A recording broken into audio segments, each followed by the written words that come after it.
Good morning and welcome back to Breakfast Television. 8:46 and -13 to start off your Tuesday morning. As we're getting a little preview of the Prairie Canada Carvers Championships, which are happening this weekend at Canadians Polo Park. And we have some very special guests joining us from the Wildlife Haven Rehabilitation Centre. We got a red-tailed hawk and a barred owl. We've got Jackie over here. But first, I want to talk to you for a minute, if I could, Stuart, a little bit about this companion that you've brought along with us. Tell us a little bit about this red-tailed hawk, because this is pretty special because of the age of this bird, right? Yes.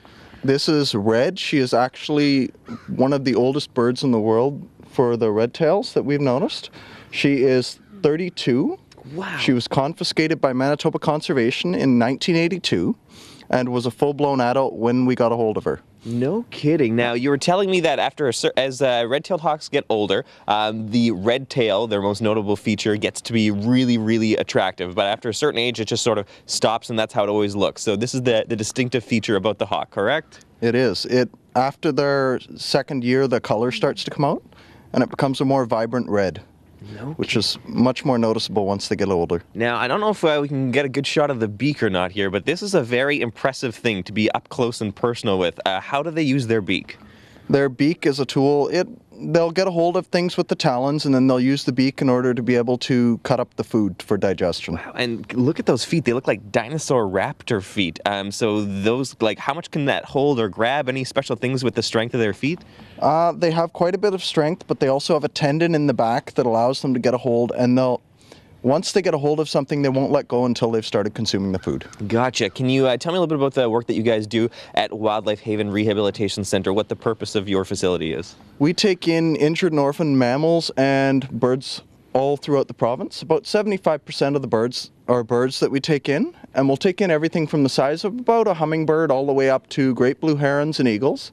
And from mammals, it'll be everything from squirrels all the way up to coyotes, foxes, and raccoons. Great. And you guys are going to be on site on the weekend, so we can get a little demonstration and meet some of your other friends. Now, Jackie, let's talk about this barred owl over here. How did this one come to the facility? Well, she was actually found on the side of a highway with a bone broken in one wing. Oh. And it was set with a pin by a veterinarian, but it didn't heal properly.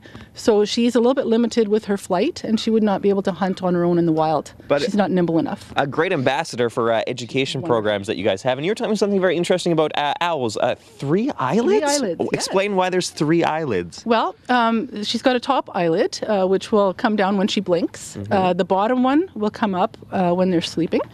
And then she's got one that actually goes sideways, which is an opaque film. It's called a nictating membrane, and that actually acts as a windshield wiper. It will clean and protect the eye when they're flying and when they're hunting prey. Oh, so cool. I would love to spend all morning with you guys, but we are going to run out of show. So the best thing to do if you want to meet these guys and see some amazing carvings and maybe pick up a new hobby is to go to the Carving Championships, which are this weekend at Canadians Polo Park. Get all the details about the event and these folks from Wildlife Haven Rehabilitation Centre on our website at breakfasttelevision.ca. Taking a quick break here on BT, but more to come later this morning on City.